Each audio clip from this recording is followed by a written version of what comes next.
Good morning दोस्तों। सुबह की गर्मा गर्म चाय के साथ मैं हूं आपका दोस्त ऋतुराज। नया दिन है, नई सुबह है, तो नई जानकारियां भी होनी चाहिए। करंट अफेयर्स के साथ, डेली का करंट अफेयर्स के साथ मैं आपके लिए लेकर आया हूं क्विज। सब्सक्राइब करिए मेरे चैनल को। अगर वीडियो पसंद आए तो लाइक करना ना भूलिए।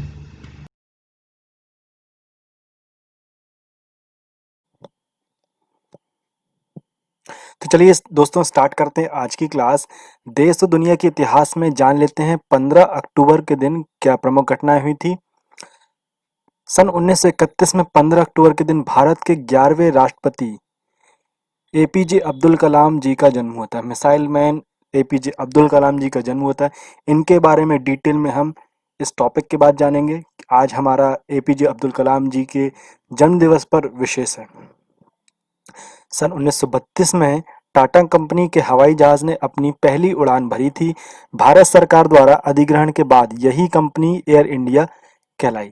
तो भाई यहाँ पे एक काम की चीज़ हमको ये मिल गई कि जो हम अभी जो एयर इंडिया फ्लाइट में उड़ा करते हैं, जो हमारी एयर इंडिया फ्लाइट है, भारतीय कंपनी कहलाती है, भारत सरकार की कहलाती है।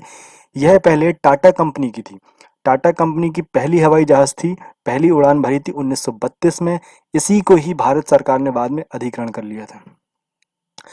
सन 1964 में सोवियत संघ के नेता निकिता खुर्शेव की सेवानिवृत्ति से पूरे विश्व को चौंका दिया था। सन 1997 अरुंधति राय को उनके उपन्यास the God of small things के लिए ब्रिटेन के सबसे प्रतिष्ठित बुकर पुरस्कार से सम्मानित किया गया था। तो अरुंधति राय जो हैं बहुत अच्छी लेखिका हैं। इनके उपन्यास, इनकी बुक्स आप पढ़ेंगे तो आपको वाकई में लगेगा कि ये उस लायक हैं जिसमें कि उनको ब्रिटेन का सबसे प्रतिष्ठित बुकर पुरस्कार दिया गया था। सन 2006 में संयुक्त राष्ट्र संघ ने उत्तर कोरिया पर प्रतिबंध लगाया था। तो दोस्तों आज की क्लास में हम पढ़ने वाले हैं APJ Abdul Kalam the missile man के बारे में कुछ विशेष। तो स्टार्ट करते हैं। डॉक्टर एपीजे अब्दुल कलाम की भारत में परमाणु ऊर्जा में भागीदारी ने उन्हें भारत का मिसाइल मैन की उपाधि दी है।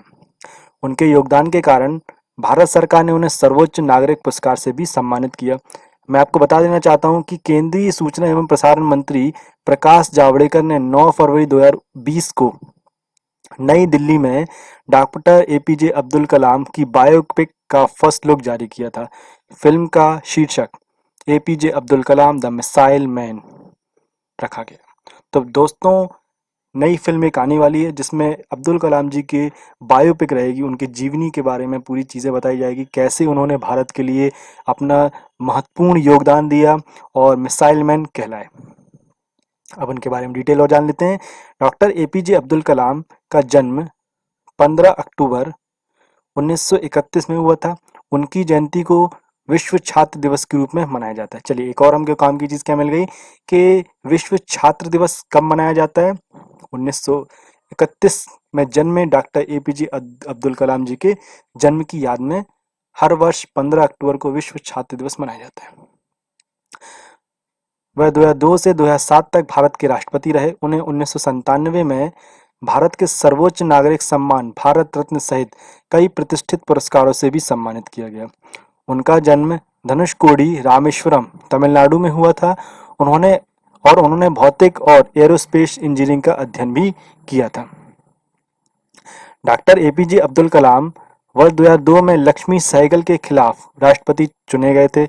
भारत के राष्ट्रपति बनने से पहले उन्होंने भारतीय अंतरिक्ष अनुसंधान संगठन इसरो, जिसको बोला जाता है इंडियन स्पेस रिसर्च ऑर्गेनाइजेशन, और रक्षा अनुसंधान एवं विकास संगठन डीआरडीओ के साथ एरोस्पेस इंजीनियर के रूप में काम भी किया है। तो भाई हमको यहाँ पे काम की चीज़ एक और चीज़ मिल गई कि अब्दुल कलाम जी राष्ट्रपति चुने थे तो उनके अपोजिट में कौन था, लक्ष्मी सहगल जी थे।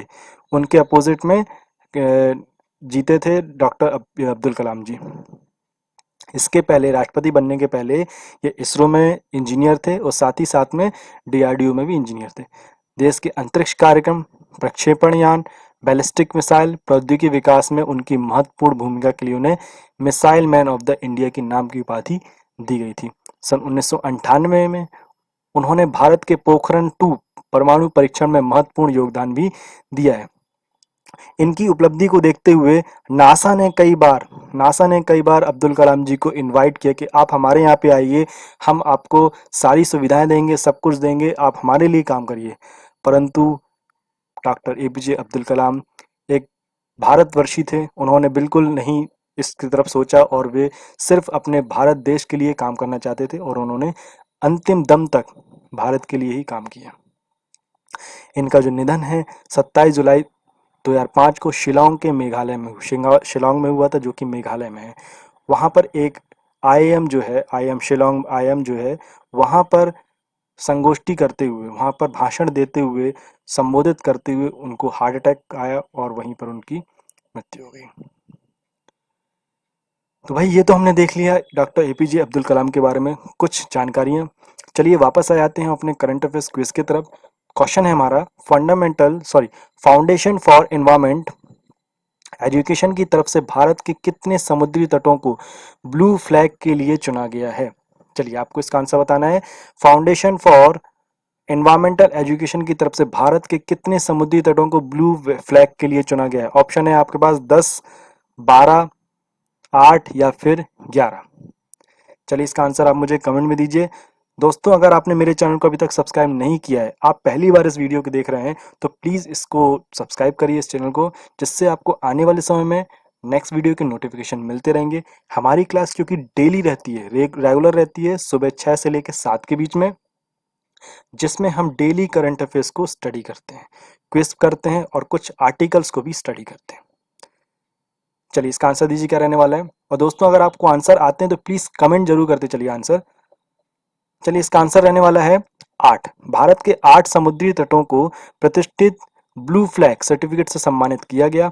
इसमें गुजरात, कर्नाटक, आंध्र प्रदेश, उड़ीसा समेत 5 राज्यों के तट भी शामिल हैं।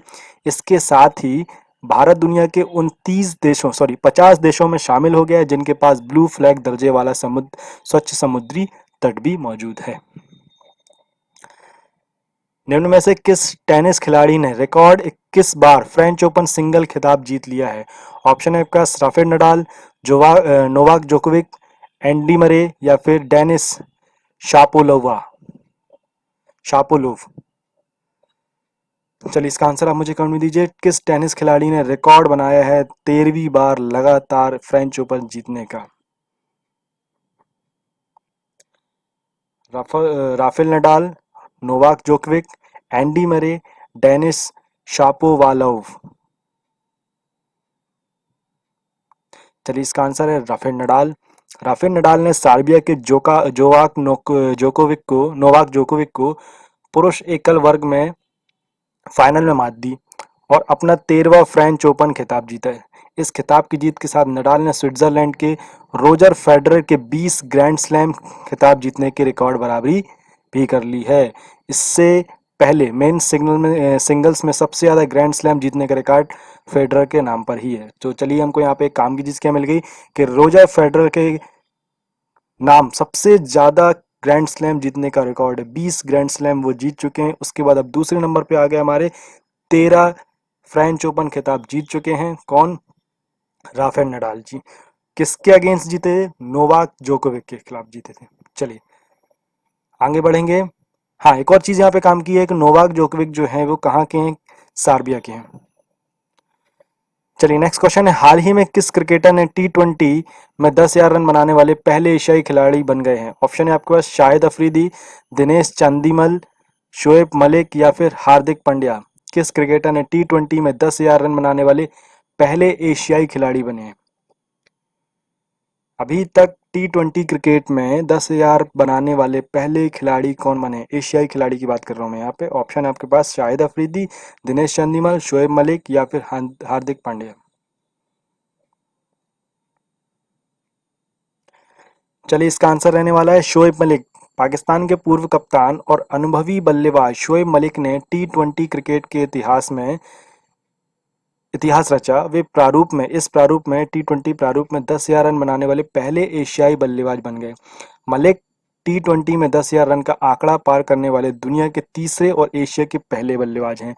उन्होंने पाकिस्तान की नेशनल T20 टीम में 44 गेंद पर 74 रन की पारी खेली और T20 में 10,000 रन पूरे किए। तो यहाँ पे पाकिस्तान के लिए गौरव की बात हो गई यहाँ पे कि शोएब मलिक ने 10,000 रन बनाने वाले पहले एशियाई खिलाड़ी बन गए हैं।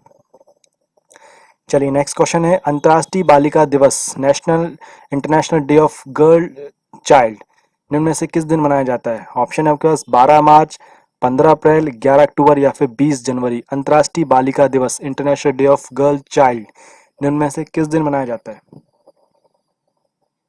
दोस्तों अगर आपको इन क्वेश्चंस के आंसर आते हैं तो प्लीज़ कमेंट करते चलिए और साथ ही साथ में सब्सक्राइब करिए अगर आपने सब्सक्राइब नहीं किया है, और अगर वीडियो पसंद आ रहा है तो लाइक जरूर करिए।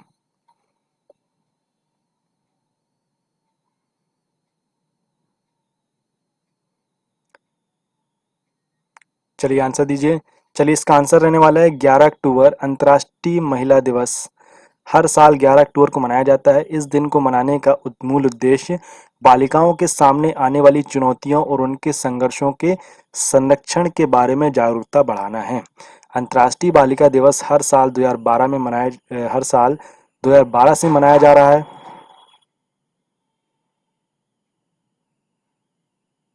अंतर्राष्ट्रीय बालिका दिवस हर साल 2012 से मनाया जा रहा है। इस साल अंतर्राष्ट्रीय बालिका दिवस की थीम हमारी आवाज और हमारा भविष्य, हमारी आवाज और हमारा समान भविष्य है। चलिए नेक्स्ट क्वेश्चन है, हाल ही में किस राज्य सरकार ने जगन्ना विद्या कनुका योजना लॉन्च की है? जगन्ना विद्या कनुका योजना हाल ही में किस राज्य सरकार ने लॉन्च की है? ऑप्शन है आपके पास आंध्र प्रदेश, बिहार, झारखंड या फिर पंजाब। चलिए इसका आंसर आप मुझे कमेंट में दीजिए। किस राज्य सरकार ने हाल ही में जगन्ना विद्या कनुका योजना लॉन्च की है? आंध्र प्रदेश, बिहार, झारखंड या फिर पंजाब।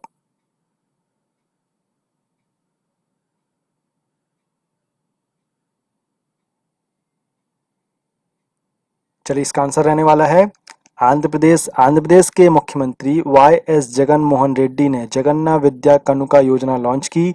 राज्य सरकार की योजना के लिए 650 करोड़ रुपए आवंटित किए गए हैं। इस योजना के तहत राज्य सरकार 43.32 लाख सरकारी स्कूल छात्रों को स्कूल किट प्रदान करेगी। तो यहाँ पर स्कूली शिक्षा को बढ़ावा देने के लिए जगन्ना विद्या कनुका योजना लॉन्च की गई है, जिसमें 650 करोड़ रुपए खर्च किए जाएंगे और साथ ही साथ 43.32 लाख सरकारी स्कूलों को स्कूल किट भी प्रदान की जाएगी। चलिए नेक्स्ट क्वेश्चन है, लेसेंट रिपोर्ट के अनुसार कौन सा देश साल 2050 तक जापान को पीछे छोड़ दुनिया की तीसरी सबसे बड़ी अर्थव्यवस्था बन जाएगा?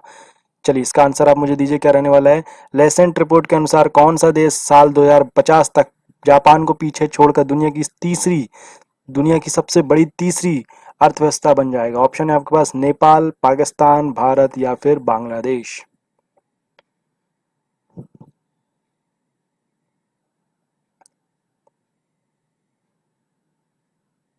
चलिए इसका आंसर है भारत। हमारे लिए गर्व की बात है, भारत साल 2050 तक जापान को पीछे छोड़ दुनिया की सबसे तीसरी बड़ी अर्थव्यवस्था बन जाएगा और इस स्थान पर वह अपने आप को साल 2100 तक बरकरार रख सकते हैं। मतलब 50 साल तक हम बरकरार रख सकते हैं अपने आप को सबसे बड़ी जनसंख्या, सबसे बड़ी अर्थव्यवस्था, तीसरी सबसे बड़ी अर्थव्यवस्था बन सकते हैं। मेडिकल जर्नल लेशेंट द्वारा पब्लिश एक स्टडी से ये सामने बात आई कि लेशेंट की स्टडी ने कुल जीडीपी के लिए परिदृश्यों में देशों की वर्किंग एज पॉपुलेशन के आधार पर यह रिपोर्ट तैयार की है। गौरतलब है कि साल 2017 में भारत की अर्थव्यवस्था दुनिया में 7वें पायदान पर थी। लेशेंट की स्टडी के अनुसार साल 2030 में भारत की अर्थव्यवस्था दुनिया में 4थे स्थान पर होगी और यहाँ पे साथ ही साथ में 2050 तक हम दुनिया की तीसरी अर्थव्यवस्था में पहुंच जाएंगे। ये अनुमान लगाया है लेशेंट रिपोर्ट ने। चलिए आगे बढ़ेंगे। हाल ही में किस राज्य सरकार ने अपनी नई इलेक्ट्रिक व्हीकल पॉलिसी के तहत बैटरी से चलने वाली वाहनों को रोड टैक्स से छूट दे दी है? ऑप्शन है आपके पास झारखंड, दिल्ली, उत्तर प्रदेश या फिर मध्य प्रदेश। हाल ही में किस राज्य सरकार ने अपनी इलेक्ट्रिक व्हीकल पॉलिसी के तहत बैटरी से चलने वाली वाहनों को रोड टैक्स से छूट दी?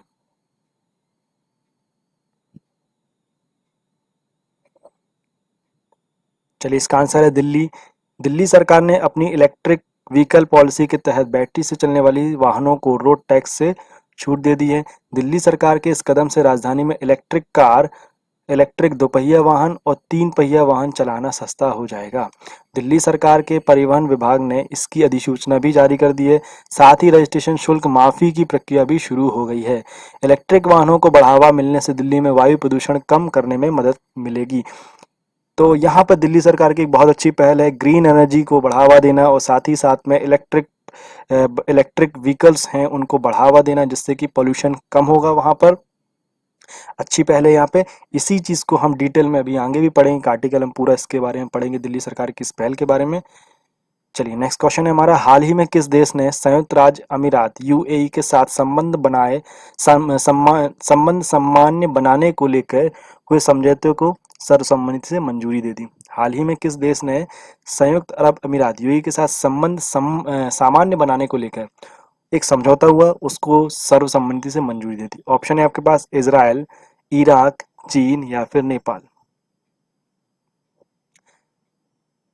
संयुक्त अरब अमीरात किस देश के साथ संबंध सामान्य बनाने के लिए आगे बढ़ रहा है, इसको लेकर सर्वसम्मति से मंजूरी दी गई है समझौते को, आपको बताना है। ऑप्शन आपके पास है इजराइल, इराक, चीन या फिर नेपाल।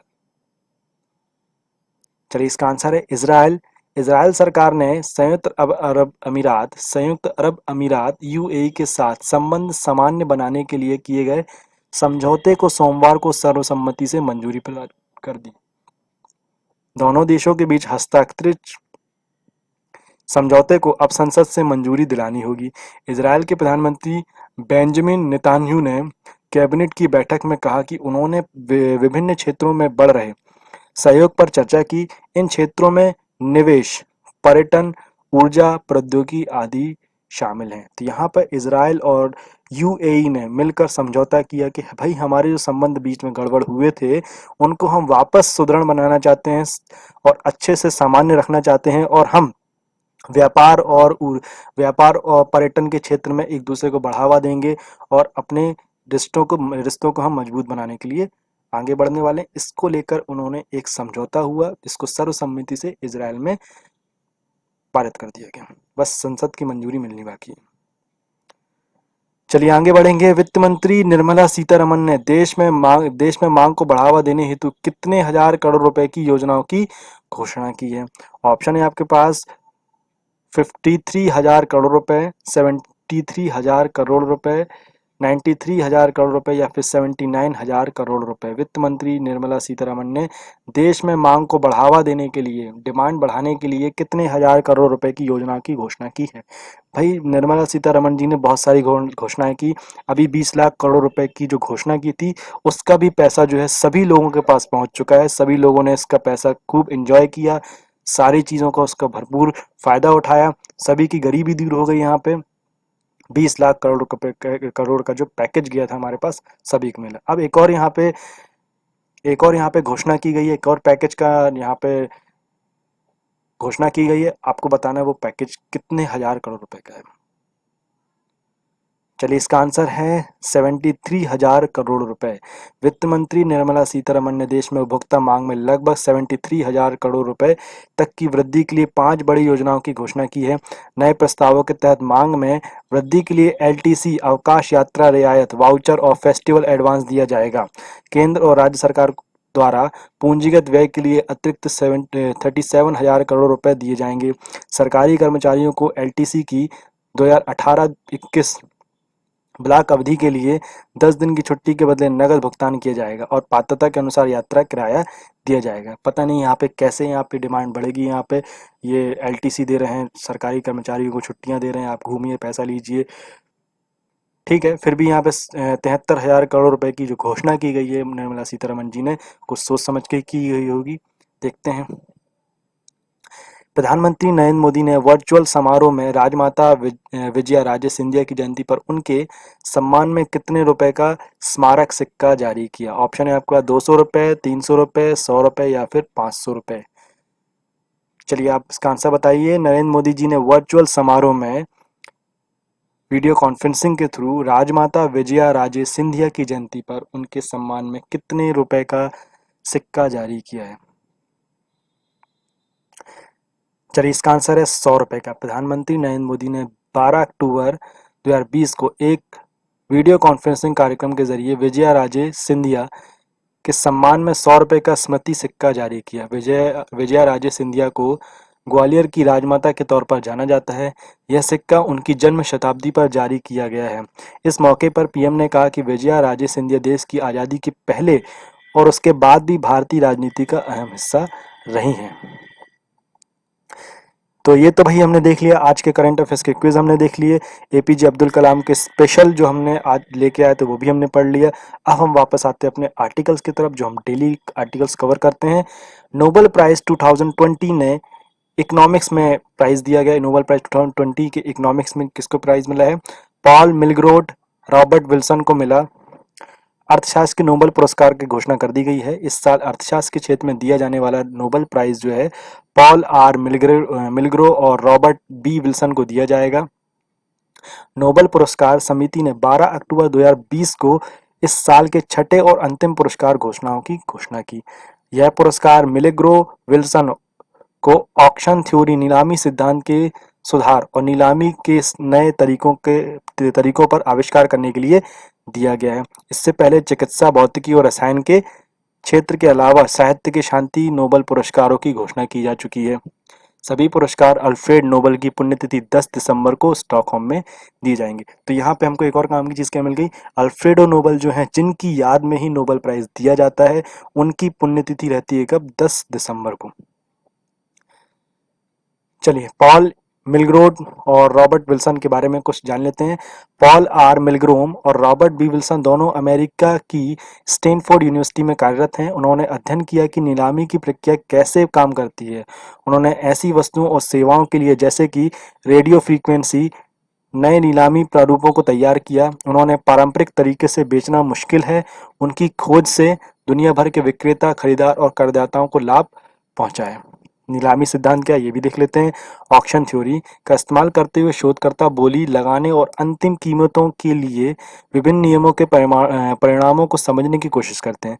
विल्सन ने एक सामान्य मूल्य वाली वस्तुओं की नीलामी के लिए सिद्धांत विकसित किया। उनके अनुसार एक मूल्य जो पहले से ही अनिश्चित होता है लेकिन अंत में सभी के लिए समान रहता है। मिलग्रोम ने नीलामी का एक सामान्य सिद्धांत तैयार किया जो न केवल सामान्य मूल्यों की अनुमति देता है बल्कि निजी मान भी रखता है। नोबेल प्राइज क्या होते हैं ये भी हम जान लेते हैं फटाफट। नोबेल प्राइज दुनिया के सबसे महत्वपूर्ण पुरस्कारों में से एक है। ये स्वीडन के आविष्कारक अल्फ्रेड नोबेल की इच्छा के अनुसार शुरू किया गया था। पहला नोबेल पुरस्कार वर्ष 1901 में दिया गया था। नोबेल पुरस्कार कई श्रेणियों में दिए जाते हैं। ऐसे कार्यक्रमों और लोगों को इस पुरस्कार को योग्य समझा जाता है। ये जो नोबेल प्राइज हैं कई श्रेणियों में दिए जाते हैं और ऐसे कार्यक्रमों में और लोगों को इस पुरस्कार के योग्य जो हैं उनको समझा जाता है, उनको ही दिया जाता है जिन्होंने मानव जाति के लिए भलाई की हो। तो ये उनको ही दिया जाता है जिन्होंने मानव जाति के लिए भलाई किया या कुछ ऐसा काम किया जिससे कि मानव जाति में कुछ ना कुछ फायदा होने वाला है, कुछ बड़ा योगदान दिया। नोबेल फाउंडेशन का नियम यह कहता है कि यदि कोई विशेष श्रेणी में पुरस्कार का हकदार नहीं है तो उसे सम्मानित नहीं किया जाता और उस वर्ष की पुरस्कार राशि को अगले वर्ष के लिए संजोकर रख लिया जाता है। तो यहाँ पे इन्होंने देखा है, यहाँ पे इनका नियम है नोबेल फाउंडेशन का कि अगर जिस साल नोबेल प्राइज के लिए कोई नॉमिनेशन अगर नहीं जमता है, उनको खरा नहीं उतरता है, उनके हिसाब के इनको ये नोबेल प्राइज देना चाहिए तो वो नहीं देते हैं, जबरदस्ती किसी को भी नहीं देते हैं। ये उसके लिए क्या करते हैं, आने वाले समय में नेक्स्ट ईयर के लिए उस पुरस्कार को आगे के लिए उसकी जो राशि जो है उसको बचा के रखते हैं और अगले साल जो भी पुरस्कृत होता है उसको दिया जाता है। चलिए नेक्स्ट है हमारा यहाँ पे जॉनसन एंड जॉनसन ने कोरोना वैक्सीन परीक्षण पर रोक लगाई। जॉनसन एंड जॉनसन ने 12 अक्टूबर 2020 को कहा कि कोविड-19 वैक्सीन के ट्रायल की अस्थायी रूप से रोका गया है क्योंकि उसके प्रतिभागियों में से एक व्यक्ति बीमार हो गया। कंपनी ने बयान में कहा कि हमने अपने कोविड-19 वैक्सीन के क्लिनिकल ट्रायल के लिए सभी प्रतिभागियों को दी जाने वाली आगे की खुराक फिलहाल के लिए रोक दी है। इसमें फेज 3 का ट्रायल भी शामिल है। कोरोना वैक्सीन परीक्षण सूची में कौन कौन शामिल है? इस महीने की शुरुआत में जॉनसन एंड जॉनसन अमेरिका में वैक्सीन तैयार करने वाली उन कंपनियों की सूची में शामिल है जो प्रायोगिक कोरोना वैक्सीन परीक्षण में आगे बढ़ते हुए मानव परीक्षण चरण में पहुंचा है। जॉनसन एंड जॉनसन की AD26CoV2S वैक्सीन अमेरिका में चौथी ऐसी वैक्सीन है जो क्लिनिकल ट्रायल के अंतिम चरण में है। एस्ट्राजेनेका भी परीक्षण कर रहे हैं, इसके बारे में देखेंगे। एस्ट्राजेनेका ने भी परीक्षण पर रोक लगाया। एस्ट्राजेनेका ने भी इससे पहले कोरोना वैक्सीन के परीक्षण पर रोक लगा दी। परीक्षण के दौरान एक प्रतिभागी बीमार पड़ गया था। इसके बाद कंपनी ने परीक्षण पर रोक लगा दिया। हालांकि एस्ट्राजेनेका का कोरोना वैक्सीन परीक्षण दुनिया के कई देशों में जारी है, इससे केवल अमेरिका में ही रोका गया है। चलिए अब बात कर लेते हैं वापस दिल्ली की। प्रदूषण मुक्त दिल्ली के लिए दिल्ली सरकार बैटरी चलित वाहनों को करेगी रोड टैक्स से मुक्त। इस 10 अक्टूबर 2020 को जारी एक अधिसूचना में परिवहन विभाग ने यह कहा कि दिल्ली के उपराज्यपाल ने सभी बैटरी चलित वाहनों पर तत्काल प्रभाव से कर छूट का निर्णय दिया है। दिल्ली के परिवहन मंत्री ने ट्विटर पर एक जानकारी दी, कहा कि सही प्रोत्साहन और बुनियादी ढांचे के समर्थन के साथ हमारी सरकार यह सुनिश्चित करने के लिए दृढ़ संकल्पित है कि दिल्ली इलेक्ट्रिक वाहनों के प्रयोग के लिए तीव्र बदलाव में देश का नेतृत्व करे। प्रदूषण मुक्त दिल्ली की एक कदम बहुत जरूरी है। दिल्ली के मुख्यमंत्री अरविंद केजरीवाल ने इस कदम को दिल्ली को प्रदूषण मुक्त बनाने की दिशा में महत्वपूर्ण करा दिया। उन्होंने कहा कि यह प्रोत्साहन आधारित नीति इलेक्ट्रिक वाहनों को बड़े पैमाने पर अपनाने के लिए लोगों को प्रोत्साहित करने में मदद करेगी। दिल्ली सरकार का यह कदम इस शहर को भारत की ईवी कैपिटल बनाने के लिए सपना पूरा करने के लिए भी इम्पोर्टेंट है। इस आधिकारिक विज्ञप्ति के अनुसार दिल्ली राज्य सरकार ने पंजीकृत शुल्क में छूट पर लोगों के सुझावों का भी स्वागत किया। यह शुल्क माफ करने का आदेश अगले 3 दिनों में जारी कर दिया जाएगा। इसरो अपनी सुविधाएं निजी क्षेत्र के लिए खोलने के लिए तैयार है। ये किसने बोला है? डॉक्टर जितेंद्र सिंह जी बोल रहे हैं। प्रधानमंत्री कार्यालय के राज्य मंत्री डॉक्टर जितेंद्र सिंह ने 11 अक्टूबर 2020 को यह सूचित किया कि निजी क्षेत्र के लिए अपनी सुविधाएं खोलने के लिए इसरो भारतीय अंतरिक्ष अनुसंधान पूरी तरह से तैयार है। चलिए एक और यहाँ पे बहुत बड़ा ऑर्गेनाइजेशन जो है वो प्राइवेटीकरण के लिए आगे बढ़ रहा है। सरकार जो है सारी चीज़ों को, सारे पीएसयू को प्राइवेट कर रही है। अब यहाँ पर एक बहुत बड़ा ऑर्गेनाइजेशन है इसरो, इसको भी प्राइवेट करने के लिए तैयारी करनी चालू हो गई है। प्रधानमंत्री मोदी के नेतृत्व में अंतरिक्ष विभाग के कुछ नवोन्मेषी ऐतिहासिक सुधारों के बारे में बात करते हुए केंद्रीय मंत्री ने यह कहा कि स्वतंत्र भारत के इतिहास में ऐसा पहली बार हो रहा है कि बाहरी अंतरिक्ष यात्रा और ग्रहों की खोज से संबंधित भविष्य की परियोजनाएं निजी क्षेत्र के लिए भी खुलेंगी। अंतरिक्ष गतिविधियों के निजी क्षेत्र में आत्मनिर्भर भारत के लिए ये एक मार्ग है। केंद्रीय मंत्री ने अंतरिक्ष विभाग में निजी क्षेत्र की बढ़ती हुई भूमिका पर प्रकाश डाला और कहा कि यह प्रधानमंत्री मोदी की सरकार के आत्मनिर्भर भारत के लक्ष्य को हासिल करने के लिए रोड मैप का हिस्सा भी है।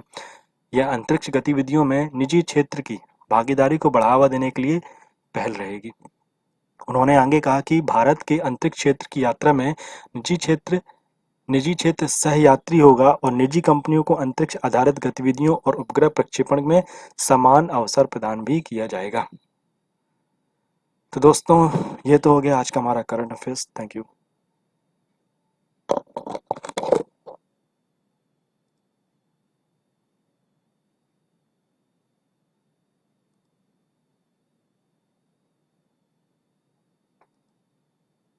हमारा क्या आज का करंट अफेयर्स। नेक्स्ट क्लास में हम पढ़ेंगे, कल की क्लास में मैं डेली आपके लिए लेके आने वाला हूँ, डेली हमारी क्लास रहने वाली है। कल हम फिर पढ़ेंगे कल का करंट अफेयर्स और सारी चीज़ों को जानेंगे।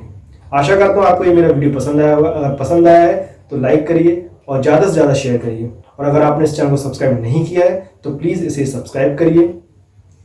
हमारी क्लास रेगुलर चल रही है, मैथ्स की क्लास भी हमारी रेगुलर चल रही है, साइंस भी चल रही है, सारी क्लासेस हमारी रेगुलर चल रही हैं। Thank you.